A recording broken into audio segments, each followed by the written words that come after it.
4 দিন আগেও তিনি ছিলেন দেশের বাইরে। পরিকল্পনা ছিল আবারও সীমান্ত পেরিয়ে অবৈধভাবে ভারতে চলে যাওয়ার। সেই লক্ষ্যেই নিজের চেহারায় আনেন বড় পরিবর্তন। কেটে ফেলেন চুল ও গোঁফ, বদলে ফেলেন নিজের পরিচয়। কিন্তু শেষ পর্যন্ত আইনশৃঙ্খলা বাহিনীর চোখ ফাঁকি দিতে পারেননি। সীমান্ত অতিক্রমের আগেই পুলিশের হাতে গ্রেপ্তার হন চট্টগ্রামের আলোচিত শীর্ষ সন্ত্রাসী মোবারক হোসেন ইমন, যিনি ডেভিড ইমন নামে বেশি পরিচিত। তার গ্রেপ্তারের পর একে একে সামনে আসছে চাঞ্চল্যকর সব তথ্য। পুলিশ জানায়, যশোর সীমান্ত এলাকায় অবস্থান নিয়ে ভারতে পালানোর প্রস্তুতি নিচ্ছিলেন ডেভিড ইমন। নিজেকে আড়াল করতে তিনি নতুন পরিচয় ব্যবহার করেন। নাম বলেন মিরাজ। দাবি করেন তিনি পুরান ঢাকার একজন শ্রমিক। কিন্তু পুলিশের জিজ্ঞাসাবাদে তার বক্তব্যে একের পর এক অসঙ্গতি ধরা পড়ে। কখনো বাড়ির ঠিকানা, কখনো কর্মস্থল। প্রতিটি প্রশ্নেই ভিন্ন ভিন্ন উত্তর দিয়ে বিভ্রান্ত করার চেষ্টা করেন তিনি। পরবর্তীতে তথ্য প্রযুক্তির সহায়তা, শারীরিক বৈশিষ্ট্য এবং গোয়েন্দা তথ্য বিশ্লেষণের মাধ্যমে নিশ্চিত হয় পুলিশ, এই তথাকথিত মিরাজ আসলে চট্টগ্রামের কুখ্যাত সন্ত্রাসী ডেভিড ইমন। এরপর বুধবার ভোরে যশোরের ঝুমঝুমপুর এলাকা থেকে তাকে গ্রেপ্তার করা হয়। পরে তাকে চট্টগ্রাম জেলা পুলিশের কাছে হস্তান্তর করা হয়। এ সময় তার সঙ্গে থাকা আরও 3 সহযোগীকেও আটক করা হয়। গ্রেপ্তারের সময়কার ভিডিও ইতিমধ্যে সামাজিক যোগাযোগ মাধ্যমে ছড়িয়ে পড়েছে। সেখানে দেখা যায়, পুলিশ বারবার প্রকৃত পরিচয় জানতে চাইলে তিনি এড়িয়ে যাওয়ার চেষ্টা করছেন।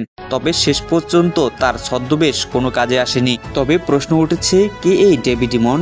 কিভাবে একজন সম্ভাবনাময় ক্রিকেটার অল্প সময়ের ব্যবধানে চট্টগ্রামের অপরাধ জগতের অন্যতম আলোচিত নাম হয়ে উঠলেন? স্থানীয় সূত্র বলছে, একসময় ক্রিকেট ছিল তার স্বপ্ন। বাঁহাতি স্পিনার হিসেবে এলাকায় তার পরিচিত ছিল চায়না ম্যান নামে। জাতীয় দলে খেলার স্বপ্নও দেখতেন তিনি। কিন্তু সেই স্বপ্নের পথ ছেড়ে ধীরে ধীরে জড়িয়ে পড়েন অপরাধ জগতে। এরপর আর পিছনে ফিরে তাকাতে হয়নি। অভিযোগের তালিকা দীর্ঘ হতে থাকে। পুলিশের তথ্য অনুযায়ী ব্যবসায়ী, প্রবাসী এবং বিভিন্ন প্রতিষ্ঠানের মালিকদের বিদেশি নম্বর ব্যবহার করে ফোন দিয়ে মোটা অঙ্কের চাঁদা দাবি করতেন ডেভিড ইমন ও তার সহযোগীরা। চাঁদা না দিলে প্রাণনাশের হুমকি দেওয়া হতো।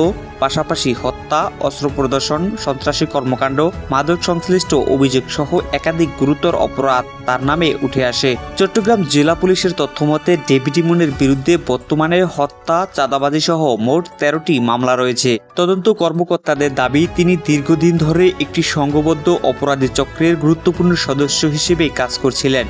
চট্টগ্রাম জেলা পুলিশ সুপার মাসুদ আলম সংবাদ সম্মেলনে জানান, দুর্ধর্ষ সন্ত্রাসী সাজ্জাদ আলীর পরামর্শে ডেভিড ইমন ভারতে পালিয়ে যাওয়ার পরিকল্পনা করছিলেন। সীমান্তের ওপারে তাকে গ্রহণ করার জন্য লোকজন প্রস্তুত ছিল বলে তদন্তে উঠে এসেছে। তার কাছ থেকে ভারতের একটি আধার কার্ডও উদ্ধার করা হয়েছে বলে জানিয়েছে পুলিশ। পুলিশ সুপার আরও বলেন, এই অপরাধী চক্রের একটি শক্তিশালী নেটওয়ার্ক রয়েছে, যার কিছু অংশ বিদেশ থেকেও পরিচালিত হতো। আইনশৃঙ্খলা বাহিনীর ধারাবাহিক অভিযানের সেই নেটওয়ার্কের বড় অংশ ভেঙে দেওয়া সম্ভব হয়েছে। তবে এখনো কয়েকজন গুরুত্বপূর্ণ সদস্য পলাতক রয়েছে। তাদের গ্রেপ্তারেও অভিযান অব্যাহত থাকবে বলে জানানো হয়েছে। এদিকে ডেভিড ইমনকে আদালতে হাজির করে 10 দিনের রিমান্ড আবেদন করার প্রস্তুতি নিয়েছে পুলিশ। রিমান্ডে জিজ্ঞাসাবাদের মাধ্যমে তার অপরাধী নেটওয়ার্ক, সহযোগীদের পরিচয় এবং সীমান্ত পেরিয়ে পালানোর পরিকল্পনা বিস্তারিত তথ্য বেরিয়ে আসবে বলে আশা করছে তদন্ত সংশ্লিষ্টরা। চট্টগ্রামের অপরাধ জগতে ডেভিড ইমনের উত্থান যেমন ছিল দ্রুত, তেমনি তার গ্রেপ্তারও নতুন করে আলোচনার জন্ম দিয়েছে।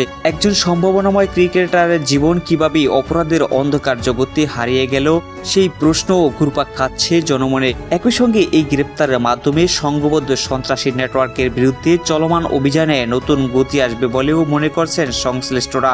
এখন দেখার বিষয়, রিমান্ডে জিজ্ঞাসাবাদে আর কি গুরুত্বপূর্ণ তথ্য বেরিয়ে আসে এবং তার মাধ্যমে অপরাধী চক্রের বাকি সদস্যদের আইনের আওতায় আনা কতটা সম্ভব হয়।